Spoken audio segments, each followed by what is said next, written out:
guys. Very welcome back to the show. And we have a very special guest on the show today. Myself and Jack Kilby are joined by former WCW wrestler Ice Train. And we're going to kick in and we're going to talk about something that Jack just found out about off camera, just your athletic background and football team you used to play for. Mm-hmm. Man, well, let me give my people a big choo-choo. How you guys doing out there in podcast land? Let's go. Let's chop it up. I'm ready. So you mentioned that you played for a team that's near and dear to my heart, close to my location, the CFL Rough Riders. Could you let the fans know about your background athletically in general, along with that tenure, sir? Yeah, I'll start it off. In 1987, I was probably the strongest person in college football. I played for a school called Central State, Ohio, produced over 20 pro football players. Um, John Peters was the general manager. I came up to Ottawa, and they signed me to a 2-year deal. But I had just signed with the. Basically, I was about to go into the Cincinnati Bengals camp. So I was in a struggle between Ottawa and the Bengals. And Peter Nugget was my roommate that year. And I went to John, and I kind of knew contracts and stuff like that. No problem. Football back then was a poor man's game. I'm going to keep it real. $50,000 contracts, $75,000 contracts. And at that time, I could make $42,000 teaching school. So I went to John. I was like, John, I'm starting. I think I deserve a little bit more money. John was like, Harold, this ain't the NFL. So I was like, well, can you release me out of my contract? He said, all the money we put into you, bringing you up here. I said, John, it was very unorganized, put it like that. But John, it was a great experience. And then basically, from that point on, I was working out. I think I was bench pressing about 680, squatting about 9. Never really did deadlifts till later on, but I was legit for 24 years old. Probably top 5, top 3 in the world on Strongest Man. And I was working out in Indiana, and Pistol Pez Watley, God rest his soul, saw me in the gym and was like, I think I was dunking a basketball because in college I was a 3-time All-American. Played for Central State, Ohio. We played schools like Grambling, Tennessee State, Jackson State, schools like that, HBC schools. At that time, HBC football was still better than the MAC conference and could compete pretty much anywhere because the black colleges were still getting top football players. And when I came out of high school, I went to Michigan, and that kind of didn't work out like I wanted to. And I was kind of a diva. I'm not going to kid you. I was kind of a diva. Like, if it wasn't my way, it was a highway. I was young, 18, 19 years old, all-state, high school, All-American, and a lot of mistakes, but mistakes help you grow. So I would never turn in the time that I had at Central State University for playing in Michigan. It was just a great program for me. And it was the best 3 years of my life. It prepared me. Coach Billy Joe prepared me for life after football. And that's why I kind of dug it, man. So you mentioned the great Pistol Pez Watley. You got his attention. Is that how you came to come to the power plant in '93 and train under Mr. Wonderful and Sergeant Buddy Lee Parker? No. I let me tell you how I really went. I was in there in '92, and at that time, I really loved my powerlifting because at that time, I'll be honest with you, I'm 58 years old, and I'm really going for the curl record of the whole world. And weightlifting has always been my best friend. Helped me get my football scholarships, track, everything. Weights have always been my best friend. No, Pez Watley brought me there. Jody Hamilton was my teacher. And I would never trade Jody in for anybody. It was Jody Hamilton and Buddy Lee Parker. Those were my teachers. When Paul got a hold of me in 92, I was in the power plant from 92 to 93. And when I came up on the roster, I had a torn ACL. So just imagine, you finally get the phone call and your ACL is blown out, but you can't say, oh, I'm gonna take off a year. You gotta go. I remember me and Ron Simmons were doing a match against the Nasty Boys, and I could barely walk up the apron. Couldn't move, couldn't do anything, but stay in the middle of the ring and hit a choo-choo. But that's how wrestling was then. It was tough on me because it was like, man, I finally get my call. I'm doing a regular kick in practice, blow my whole ACL out. So they don't really get to demonstrate me on my video doing my 950 squat at 275. Don't get to show the bench presses, and they had all this video stuff they wanted to do to bring me in. But I can't plant because my ACL gone and I can't squat like I used to. So they was like, what are you gonna do? No, these opportunities don't come often. And pro wrestling, as a black man, they don't come often. And it's just the realness of it. So that was my opportunity. And I had to grow up on TV. I didn't get to do independent shows. That's why when people be like, wow, he disappeared. Man, he doesn't even look like the guy that left the TV for a year and came back. Wow, he disappeared again. He doesn't look like the guy who just left Germany. So it was all my growth and experience was on TV or going to Germany or going to Japan.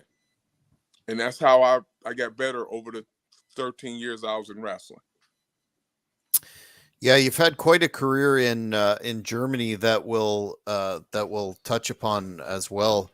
But when you came up on TV, as you said, you didn't do the independents, and you appeared to, watching it myself as a fan, you appeared to be, you knew this guy was going to be a star and was going to get a significant push. Was that in the cards for you, to your understanding, right when you debuted? It's all about bookers.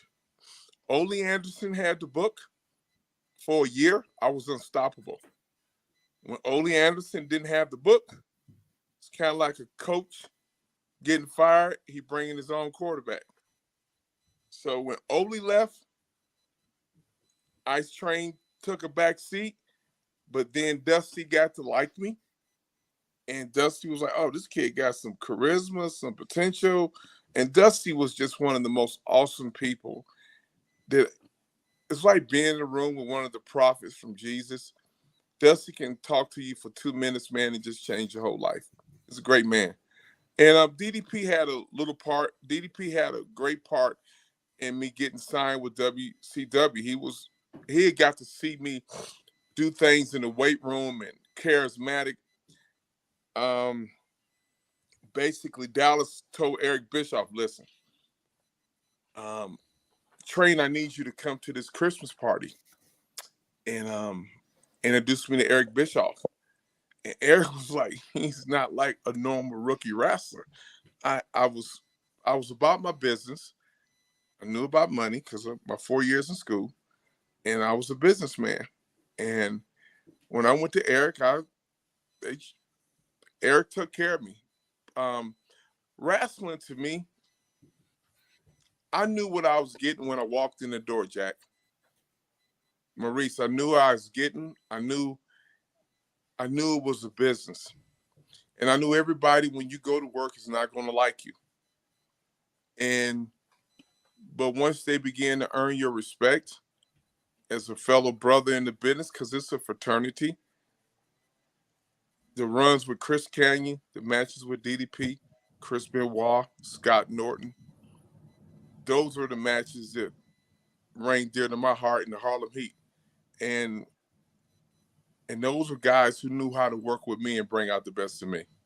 And that's why, as a rookie, those early years, that's why I can respect it. Like my son Miles wants to go into pro wrestling.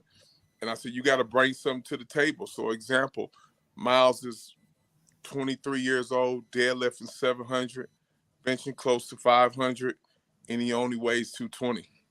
So you can Wow. understand how pound for pound that's strong he is. And a great athlete, 44-inch vertical. And because he got to watch Bronson Steiner.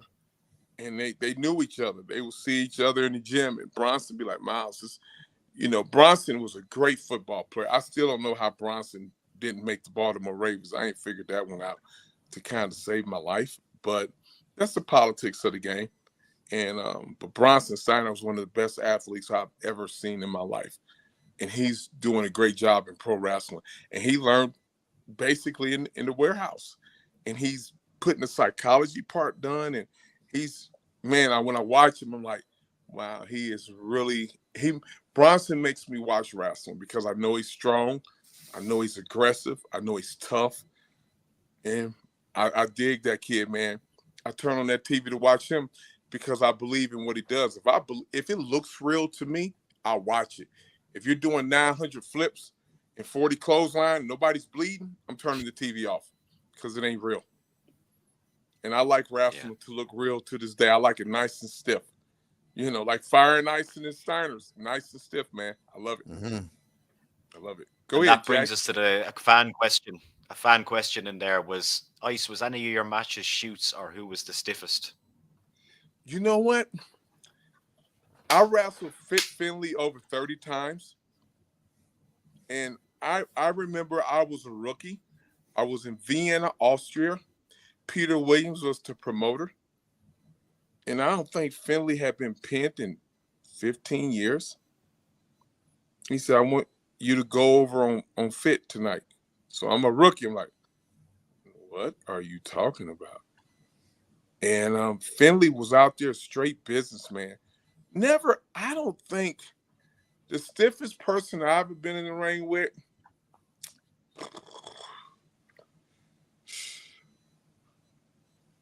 probably would be Ron Simmons.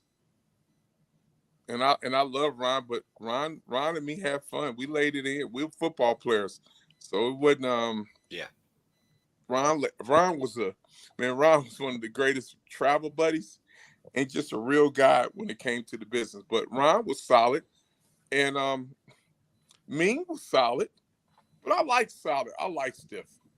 I think when you're over 300 pounds, it should be stiff. It shouldn't look like patty cake. And if you just gotta, and if it hurts, you just gotta grit your teeth. The Steiners were never stiff, but we had so much fun. We probably was stiff. It was so much adrenaline going on. You probably didn't even know you were getting stiffed. How about that one? So that's how I look at the Steiners. You were so hyped because we could do stuff with them that other guys wouldn't do with me and Norton. And Scotty Steiner was such a great athlete, and Rick, man, they could take bumps. Oh man, it was great. They were great dance partners, man. They were great. The Steiners, my favorite tag team I ever wrestled against. Yeah. You mentioned Ron Simmons and being both an opponent, but you also tagged on him, tagged with him on occasion, and I note that you had an opportunity on TV to face the Hollywood Blondes with Pillman and Austin. Of course, did you have a good experience in that context, and did you see Austin becoming arguably the greatest wrestler in the history of the business? Steve Austin and Brian Pillman. My rookie year, Steve Austin used to give it to me. Overpaid, underworked. And Austin would really get on them about, man, just do something with this kid. And that was one of the matches Ole Anderson booked. If you ever watched the match, Ole told me don't sell anything. You're not supposed to sell. You don't know how to sell yet. So you just go out there and you just clubber everybody. And Austin and Pillman were pissed. But they were professional about it. But they were pissed. If you ever watched the match, I didn't sell anything. Me and Ron didn't lose. It was on a disqualification. God rest Pillman's song. What a great guy. But they were really mad because they felt that Ole had kind of treated them bad. by just putting him out there with this green guy who wouldn't sell or anything. But Ole's philosophy was, hey, brother, I don't even want you in wrestling tights. I need you in some jeans and some boots, and I just need people to love your. And the thing about it, people, the wrestling part, I was never say I was the greatest wrestler, but boy, I could work a crowd though, and people love my character, and that was my gift, my charisma, and people liked my charisma, and it kept me in the company for over 10 years. So they were really upset at that match, the Hollywood Blondes against me and Ron Simmons, but it did all of our careers some justice. Steve probably would have never went to WWE after that match, and he basically did. And you saw what happened to Stone Cold. I love him, man. Just a wonderful guy. I haven't saw Steve in a lot of years, but Dallas has spoke to him. They spoke to him in the podcast. But I love Steve Austin, man. Just a great character, man, and just a great worker to be 25 years and be able to change your character over and over again and just keep it going. That's what made him such a great talent.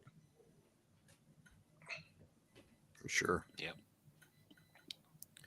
Did you ever have any interactions with Hulk Hogan over the years there in WCW? How did you find him? Let me tell you, I tell my sons all the time, I came in with the Ric Flairs and the Arn Anderson. They were my buddies. Arn was my buddy from Indiana. I used to see him when I was a kid when he come into the gym. And Hogan was a very nice guy to me. The 2-3 occasions we spoke, I didn't trust him. And all I had to do was just shake his hand, and he probably could have catapulted my career. But it was a trust factor when the guys came up from New York to the South. And the South had been good to me. WCW, I can't ever say anything wrong about them. I think my money was good. I think they treated me good. And man, I wish I would have took my time and got to know Terry better, but the times I spent with him, just a wonderful guy.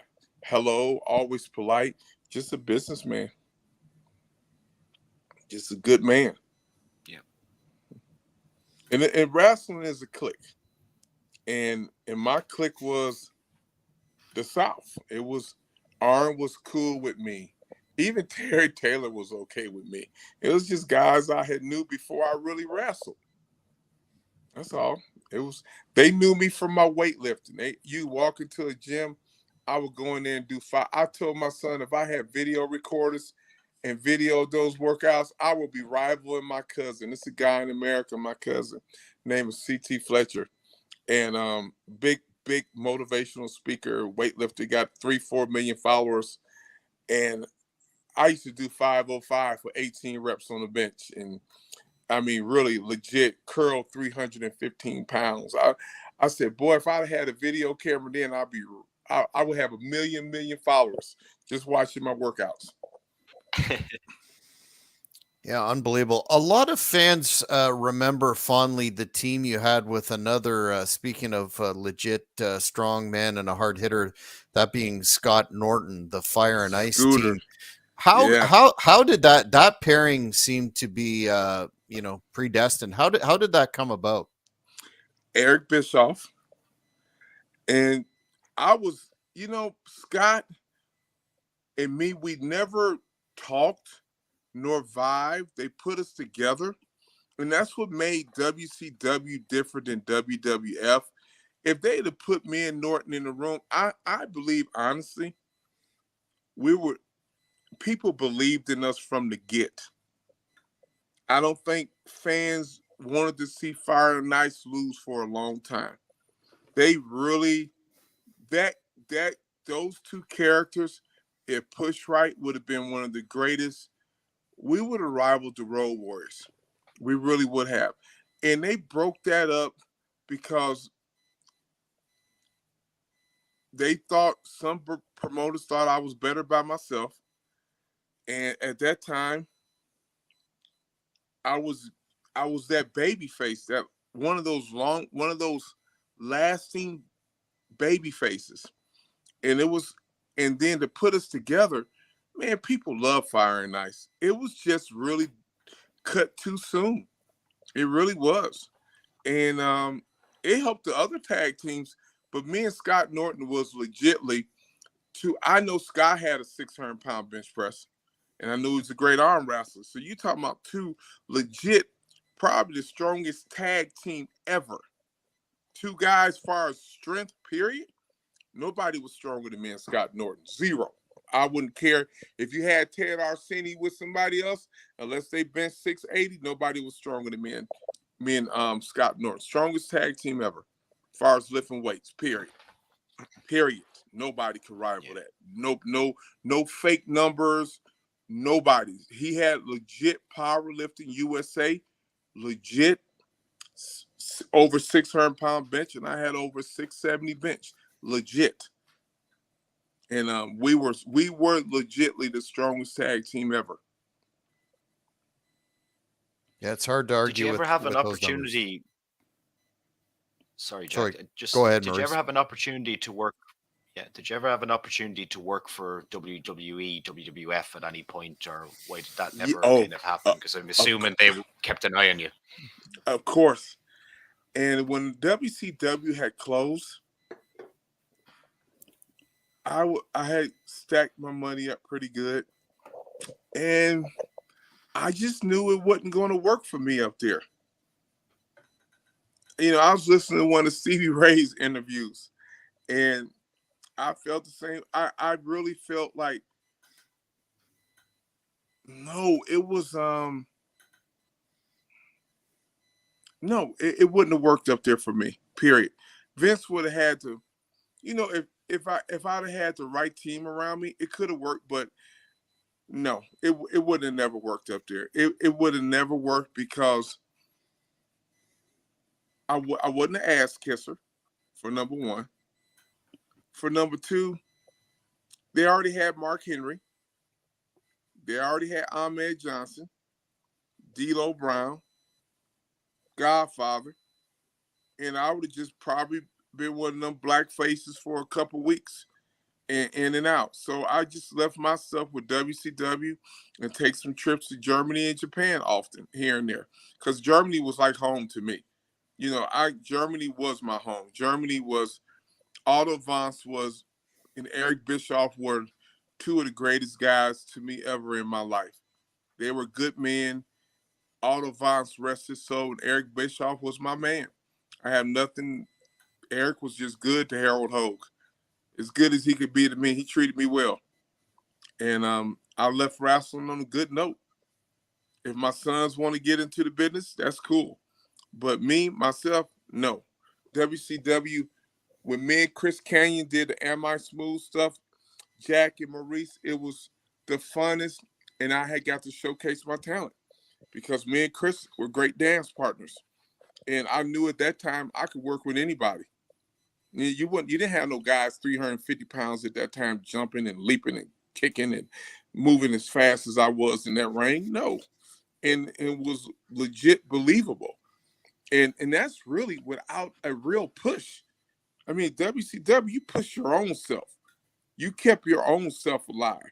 You fed yourself. You had a guaranteed contract, but your work kept you on TV. When you work 6 to 8, 9 weeks, that means people are loving what they're seeing on TV. That's how it was. In '97 on Nitro, you had a high profile match against Chris Benoit. Just wanted to get your memories of working with him because obviously a controversial figure, but that match is definitely memorable in terms of that physicality again that you touched on. Man, that guy, Chris, I'll be honest with you. I'm a spiritual person, but that guy was one of the nicest guys I ever met in my life. Just a beautiful person. And I know sometimes things can happen, but man, as far as that guy I know, just an awesome guy. Sorry, I put him in a category with Finley. Just a beautiful guy. And it's a tragedy, what the minds can do if that's what really happened, and if he did all of that. But the Chris Benoit I knew and the Nancy were just beautiful people. And man, Chris Benoit made me look like a he. Those are the matches I used to have every night in Germany. And if you ever watched it, it looked real. Yeah. And it was one of my favorite matches to ever work until WCW cuts off and goes to a commercial break, and they just had too much going on sometimes instead of letting the match work, because people love that match with me and Benoit. If you ever just listen to the crowd, Maurice, Jack, the crowd popped on everything we did. It was a great story. Stevie Ray came up to me and said, "Boy, the light is coming on." But then the next week they'll give me some enhancement talent, and I'll beat about a couple guys who don't matter, and then we'll disappear for 3 months and come back. That was WCW. One year I think I made over 250 grand. I never left my house and went to work. Yeah, that's the kind of stuff they would do. Just sit at home and get a check. Mad. It was nuts, man. It was, and then they'll come up with some, and then the Canyon thing. Me and Chris Canyon were having great matches, and great even before we started matches. Just the limo stuff alone, and just the Am I Smooth character giving everybody a wrinkle and telling everybody, "Hey, let's do this, let's do that." That was some great stuff. And soon as it gets hot, man, they get the powers to be, brother. They run that stuff off, Jack. They really do. Like me and David Flair, man, we were supposed to do so much together. They killed that before it even.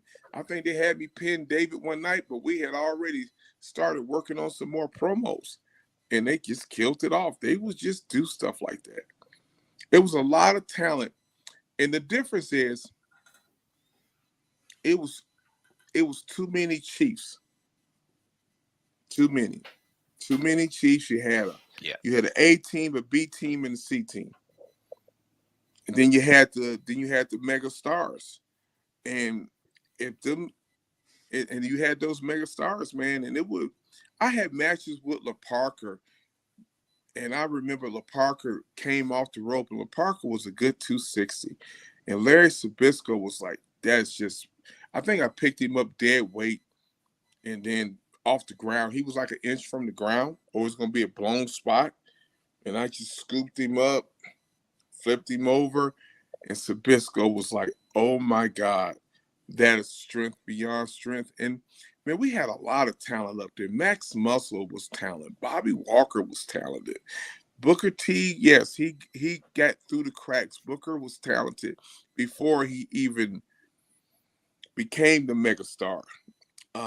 Just Then they had the Eddie Guerreros. There's a lot of talent in that company. It really was. And they just didn't know what to do with some of the talent. Do you see parallels between that just plethora of talent and you touched on going on and off TV inconsistency? Do you see that kind of coming to fruition again in AEW?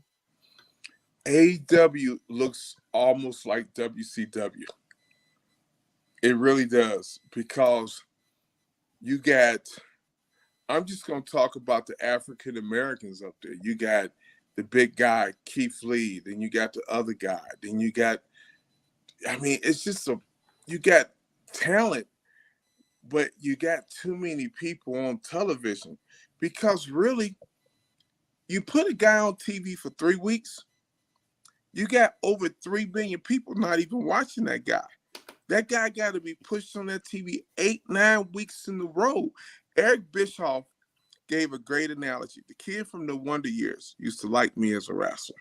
Hervey. Savage. Fred Savage? No, that Jason Hervey, his business partner? Yeah, from the Wonder Years.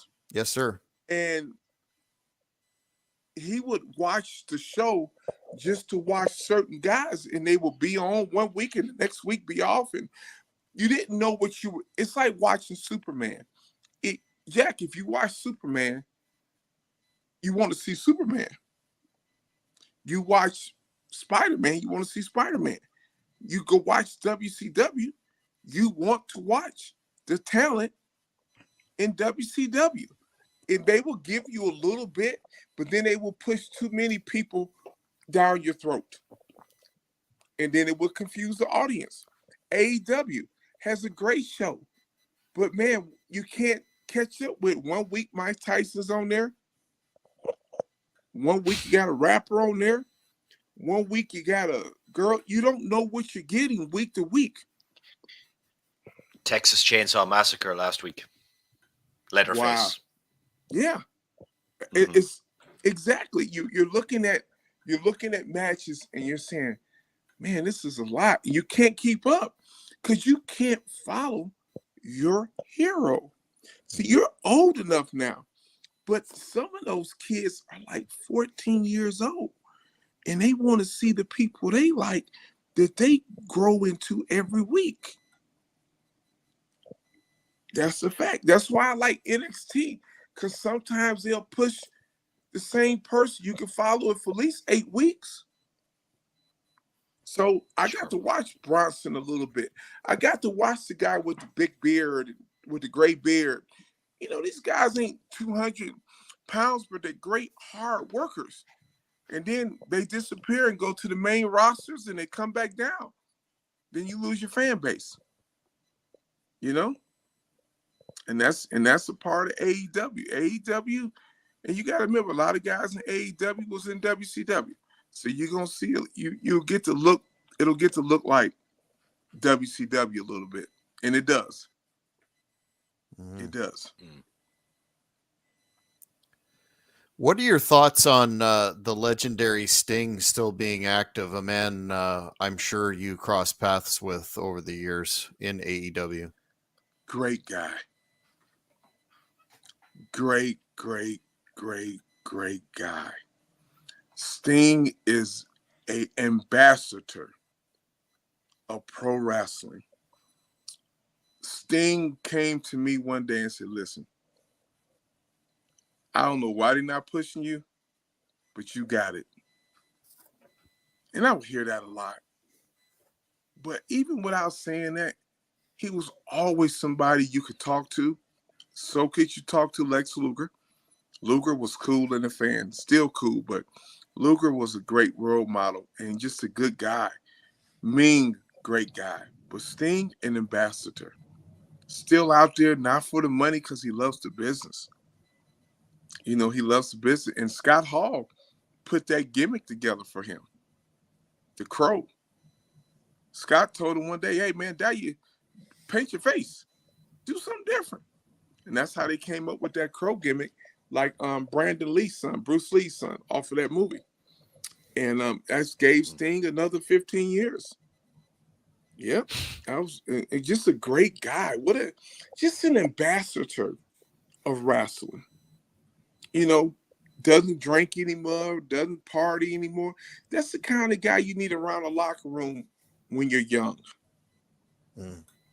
To teach the guy, hey man, this won't always be here.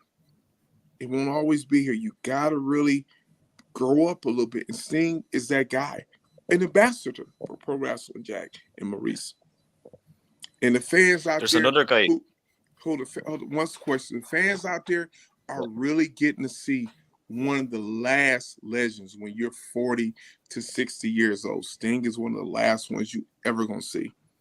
It'll never be like that again, ever. Yeah. Go ahead. What's your question, Maurice? Yeah. Did you have any interactions or memories with Chris Jericho? Obviously, while we're talking AEW, he's still going as well, which is crazy. You know, Jericho is just, man, Jericho. Now, when you talk about Jericho, that's a happy spot in pro wrestling. Chris, matter of fact, did a podcast a couple of years ago with Steve Stone Cold, and everybody called me. Man, Jericho was talking about you on the podcast train. I said, what'd he say? He said, man, you had to catch Ice Train on a good day. If he ain't like you that day, it wasn't gonna go too good. But Jericho is and I mean, think about it. 30 years, Jericho was a wrestler, but did not let pro wrestling control him. That's what made Jericho so good. I'm not 6'8", 300 pounds, but I can work and I have charisma and I'm a company man. And I respect you as long as you respect me. That's Chris Jericho. To me, just a great guy. And when I say good, I keep it real because I ain't gonna sugarcoat nothing for you. You ask me a true opinion. If it's a piece of shit, it's gonna be a. I'll tell you what it is. But I mean, I'm gonna tell you if a guy's garbage, he's garbage. But Jericho, outstanding guy, character, and character is what keeps the guy around for so long. The passion of it, if you treat him right. Good guy. Yep. In terms of some of the notable individuals that you faced towards the latter end of WCW and perhaps a bit before, I know you had a match with Goldberg on Nitro. What was that experience like working? It's like the irresistible force meeting the immovable object type of encounter. What was that like for you? You know, Billy, put it like this. It was Billy's time.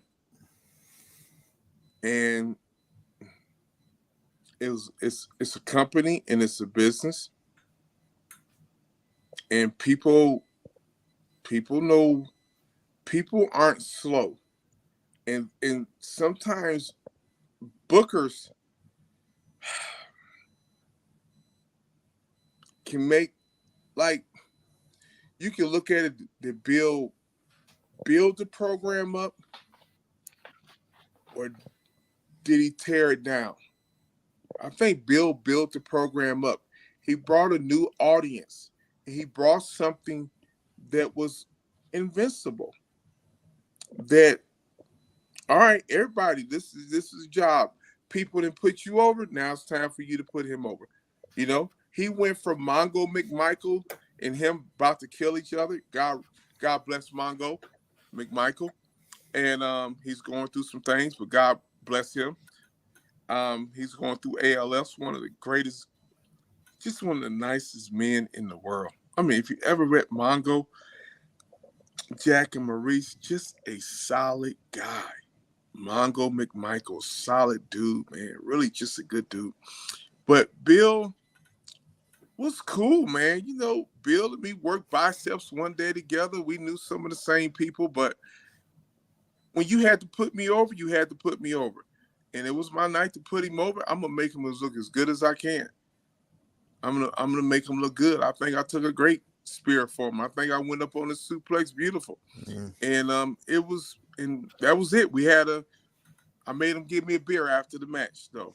I made him give me a Coors Light out of his cooler.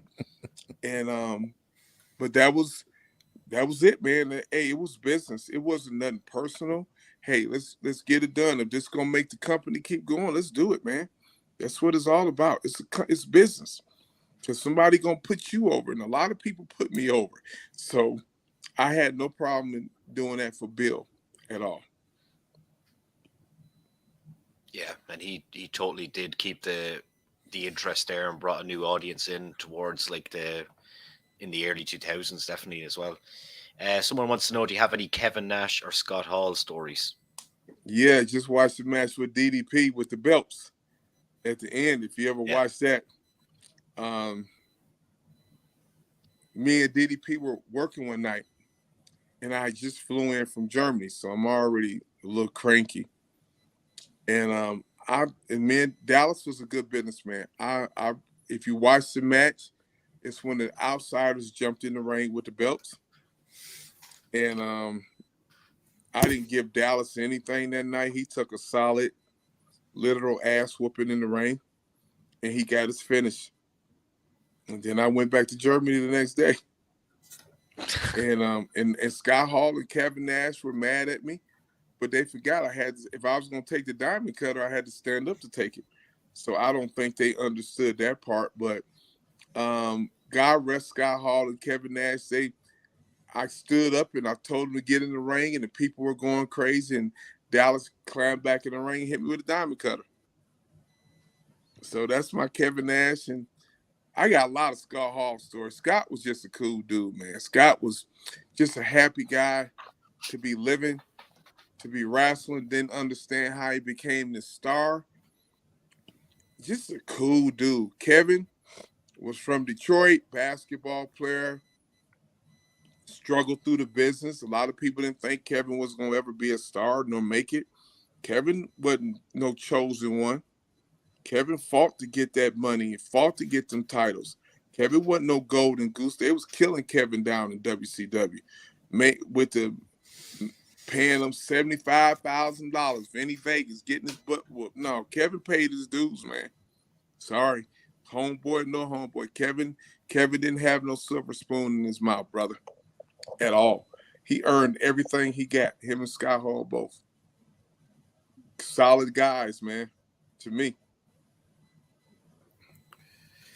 One of the areas of your career that the fans talk about still was your pairing with Teddy Long for a relatively short period of time on television. Two-part question: was that something that you came up with him organically, or was it an office deal? And secondly, why was it so brief? Teddy,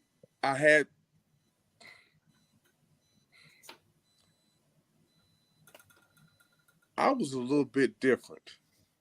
I was the most winningest person in WCW other than Doom that Teddy managed. And I wasn't always the company guy. If I didn't like it, I wouldn't. No, I ain't doing that tonight. And Teddy was a more of a bet. He was more mature. It's like train. Every night you go out there, do the best you can. And no, it was Teddy loved me. Teddy me talk to this day. It was WCW, man. They just didn't know what to do with me, brother. It was Teddy did a promo. He said, why Ice Train never got over? He said, man, they didn't know what to do with the guy. He could talk, so he didn't need a manager. He could smile, could work a crowd, they just didn't know what to do with me. Now, you fast forward that if I would have trust Vince McMahon, because you got to remember, when it was time for me to go to WWE, I kind of turned down WWE. So when the company folded, and I saw what happened to Bagwell up there, and DDP, and Canyon, I said, oh, not me, baby. I'm not going up there. They beat them like drums up there. That ain't how I want to start off my second generation of wrestling. So I went to Germany for a little while, and that was it. So, but Teddy was just a great guy. And man,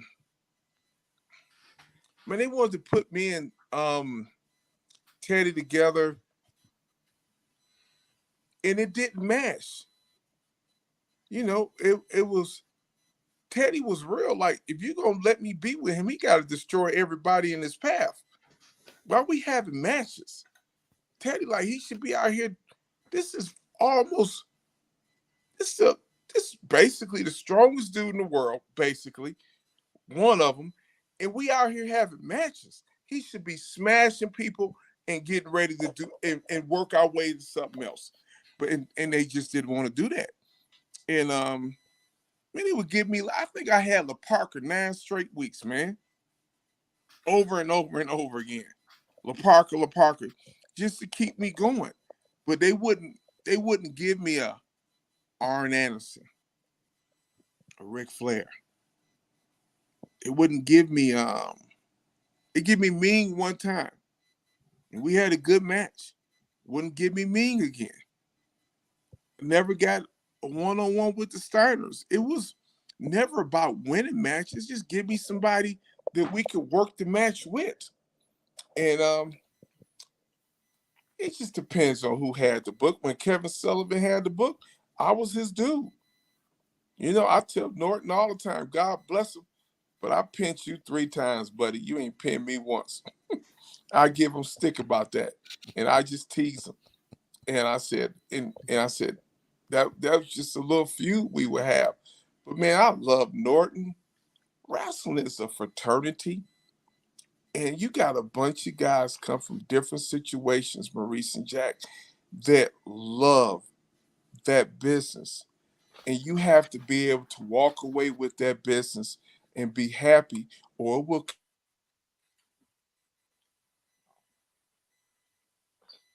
You're on mute if you can hear me.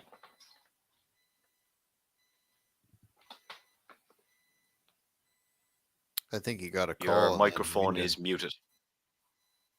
Okay. No, we still got you on mute, sir.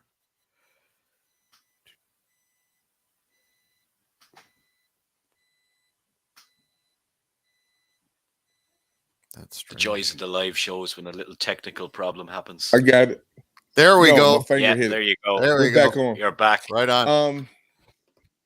You know, wrestling is a fraternity. Guys come from different areas. I mean, like Eric Watts, man, he had it so bad.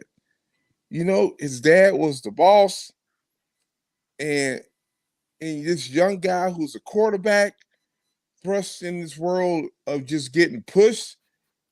And Eric is one of my buddies. And I would never wanted to be in that situation to get a push. My dad's the boss. When my dad's gone, I'm gone. And he had, and that's a hard pill to swallow. But that's pro wrestling, though. And Eric went through it, man. And you know, you got some guys. And then the mental part, you had a lot of mental illness in the business because you got guys who go from making $0 to 300,000. Then you start putting the drugs involved, the partying, the women, depression, and there was no, at least Vince is doing stuff like that, mental illness, and got wellness programs. I mean, you got to give Vince his credit, man. He's helped out a lot of guys. Got to give him his credit, man. Vince McMahon, no matter what they say, he's put some good programs in for pro wrestlers, man, because they were falling like flies, Jack and Maurice. They really were. And Vince has put some great programs together. That is outstanding. And Triple H too, because he was one of the boys. So to answer your question, it's a hard business, but it's a great business. I recommend any kid who's dreaming about it, become a commentator, become a manager. If you love it, like you guys with this podcast, you love it. Hey, it's the greatest business in the world to talk about history and non-history. It's a great business. Love it. Have nothing Any bad to say about wrestling. Buff Bagwell stories? He's always an interesting character people bring up. Buff is the stuff. He's doing great. He's been sober. Yeah. He's working with Dallas. And Buff is doing much better, man. And I see Buffy lives not too far from me. I see him here and there. But I know he's doing great with Dallas. Just saw a little video of him and DDP at the yoga studio looking fantastic. I give him his credit. He's making a comeback. Marcus is being accountable for what he does in life now. And that's great. Good guy. Buff is the stuff. Buff is a comedian. Just a happy-go-lucky guy that just made it out of Marietta, Georgia. Wasn't a football player, just wanted to wrestle. And that's what Buff wanted to do. Wanted to wrestle. And that Buff is funny. Go ahead. I was just going to ask you. A fan is asking if you have you had the one match with Meng Haku. Do you have any stories about his legendary toughness outside of the ring? If Meng liked you, he liked you. And Barbarian liked you, he liked you. If they didn't like you, you had it bad. So all that stuff was legendary. And then kind of Ming's wife and Barbarian's wife, especially Bob's wife, she kind of straightened Barbarian out. Those are the stories. That lady straightened him out big time. Yes, she did. They were really, man, they loved the business, man. They did, brother. I mean, Ming was one of, and they love to play cards. Oh my God, just play cards with them all night long. Just if they liked you, they liked you. If you pumped iron and you lift weights, these guys liked you, man. It was wrestling is. Can you really do it when the lights is off? Do you have any? Can you fight for real? And that's what we like. We don't want to see a bunch of guys who got no balls in real life representing our business. How about that one? That's how they felt. And if you didn't, they put you on Front Street. Yeah. Booker T tough, Stevie Ray tough. I'll tell you who was one of the strongest people. What's his name? Shockmaster. Fred was strong. Tugboat. Oh my God. Tugboat he was the thickest person I saw in my life. He was like 3 of me. I mean, he was so thick, man. Oh my God. Shockmaster. Great guy, man. Great guy. Great guy. Go ahead, Maurice. You had a question? Yeah, I was just saying, what's kind of day-to-day life like for you now? What are you up to these days, man? I am getting ready. I'll give you an example of what I told a guy the other day. I said there's over 300, 800-pound squats. It's over 200, 700-pound bench presses. But there's only 7 curls. Oh no, he just cut off at the wrong No, moment. I'm Phone good. call. I'm good. Yeah, phone call. Yeah. I agree with him. It's only 7 curls in the world. So this year, at 58 years old, I'm going after the strict curl world record, not for my division. I am going to rock that 23-inch bicep, and I've been training, and I want to do a 228-pound curl. It's only been done a couple times, so I just really been training, and I mean any pro wrestler, football player, they can bring it on, because this age to be this old and this strong is stupid. And I really appreciate the gifts that I have. And I'm fired up on it, man. I'm really fired up on it. It's called the Arnold Classic, you know? And yeah, I want to get the curl record. And I mean, and like I told guy, hey, I got guys, James Harrison used to play in the NFL for the Steelers. These guys are in their 30s, and I'm almost 60, and I'm about to shock a bunch of people. It's a beautiful thing. When It is really this? is. The Arnold Classics in February. I'm going to do Mr. America October to qualify, and I only have to do a 190 curl to qualify. I got that all day long. And I'm going to be in the open division with all the young guys.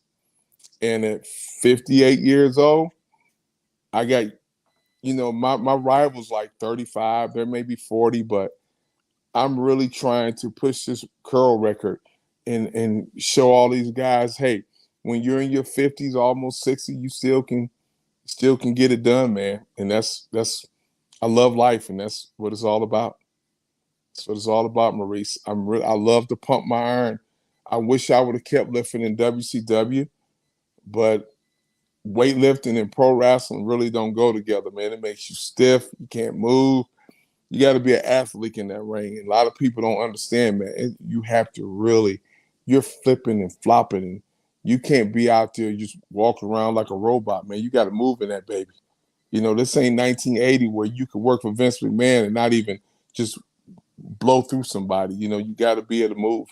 And so that part of wrestling, I kind of had to leave on, but I love the game of wrestling. I love the stories that's been told. I love the memories, and I love the brotherhood. When I see the guys at autograph sessions and bumping to guys, man, and man, it's just hugs and stories. How you doing? How's your family doing? People I miss. I miss Paul Orndorff. I really miss Dusty Rhodes. I miss Jody Hamilton, Pez Watley. Those were guys who really helped me out in this business, especially Orndorff when it came to him He's like, listen, you're a great athlete. Let's see what they do. And that was my second go around. And Paul had a lot to do with that. But Paul was just an awesome dude, man. Orndorff was a dude's dude. Straight up, man. I like Mr. Wonderful so much. Yep. Well, we'll be paying close attention to that, and no doubt you're gonna smash that. That will be something that the fans of the GP podcast will continue to be on top of. Before we let you go, we thank you for your time. You've been very generous this afternoon. Where can the fans who want to keep up with you find you on social media? And do you have any, other than the event you touched on, anything you'd like to plug, talk about? You know, I just want people to understand, to love and support wrestling, for number one. My page is Ice Train, is my Instagram. They can just go to my Instagram and tag me if they're a pro wrestling fan. They can follow me. But I'm gonna start doing a lot of posts of my workouts. I mean, right now I'm rocking that. That I can't get in there. It's about 23 inches, and it looks as good as it always looked. It's in there, brother. And that baby's in good shape. And I love my guns, and I love my weightlifting, man. They can check me out on my Ice Train page, or they can hit me on Facebook, stuff like that. But I'm getting ready for the Arnold Classic. I'm going to do Mr. America in October to qualify for the Arnold. And then next year, I'm going to go out and do a show for my cousin in California, CT Fletcher. And that's kind of my goal. Do those 3 shows, man, and that's it. Then I'm going to go into the dust and then probably put some challenges out there. I want any former wrestler, any pro wrestler, man, just start strict curls. See where you at.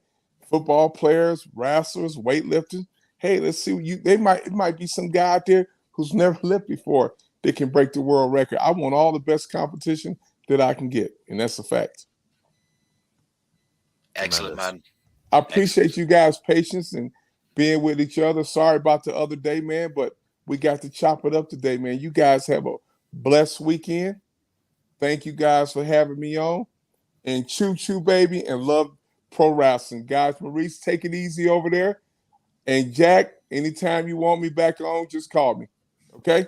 Appreciate your time, sir. Thank you very much. Bye-bye, guys. Thank you. Take care. Yep. See you, man. Bye-bye.